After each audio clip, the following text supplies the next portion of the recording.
As a horrified world watches the upending of an economic order that has brought it stability and prosperity for decades, the question I hear in country after country is the same. Why is the United States, the country that has prospered so mightily under the system, tearing it down? When I explain that many Americans, including the president, believe that America has been the victim of this free trade system, the response is bewilderment. How can you not see what is blindingly obvious? One senior foreign official said to me, that you are the big winner. Donald Trump and the MAGA movement have shaped this narrative with great success. Even those who oppose Trump tend to concede that while the richest Americans and the biggest companies have succeeded in recent decades, most Americans have seen incomes stagnate, jobs get shipped overseas, and standards of living decline. None of this tells the right story.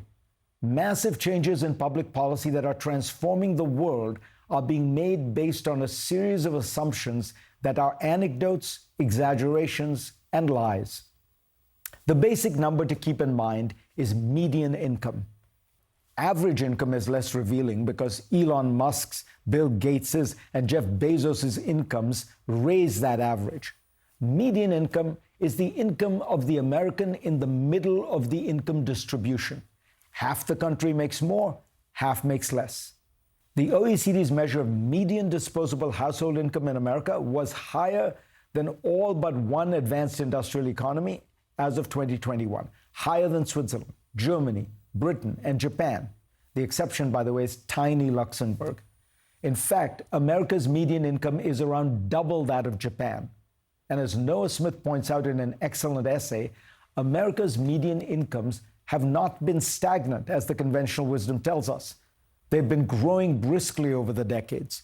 Smith notes that real median personal income has risen by 50% since the 1970s. Hourly wages, again adjusting for inflation, are up substantially since the 1990s, and the hourly wages of the bottom third of Americans are up by even more, over 40% since then. There have no doubt been disruptions over these last decades. That's the nature of capitalism. David Autor and others have described a China shock, in which around 2 million jobs were lost as a result of China's rise in manufacturing prowess. Secretary of Treasury Scott Bessent inflated that number to 3.7 million recently. An essay for the conservative think tank AEI contests that number entirely and casts doubt even on the lower numbers in Autor's research. But the main point to remember is that the churn in the American labor market is huge.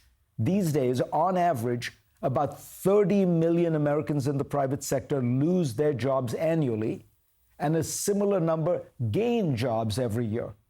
During the years of the China shock, the U.S. actually gained over 2 million jobs net. And these were not low-paying jobs in fast food. Look at Flint, Michigan, and Greensboro, North Carolina, often seen as classic towns that were devastated by the loss of manufacturing.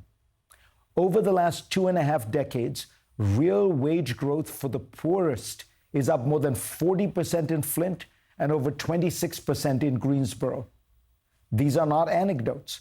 The Brookings Institution in 2018 looked at 185 urban counties that had lots of manufacturing jobs in 1970 and discovered that 115 had managed to transition from manufacturing, improving their well-being.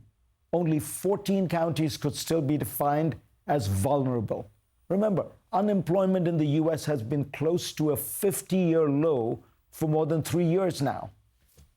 In an economy as large and diverse as the U.S., there will always be places that are struggling. Part of what makes this a more pressing problem is that Americans now rarely move from places where the economy has collapsed in search of better prospects. As Yoni Applebaum notes in his book Stuck, Americans used to be highly mobile, always searching for better opportunities.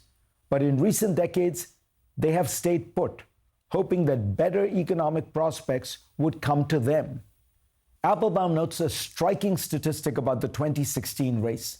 Among white voters who had moved more than 2 hours from their hometown, Hillary Clinton enjoyed a solid 6-point lead.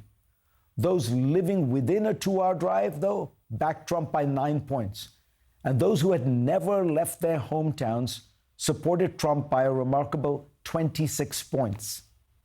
These numbers paint a different picture of the nature of America's political turmoil. Change and disruption caused by capitalism or globalization or technology or, crucially, a changing culture have produced enormous anxiety among many. There are those who find these anxieties unbearable and want the world to return to what it once was. But with or without tariffs, that won't happen. Go to cnn.com/Fareed for a link to my Washington Post column this week.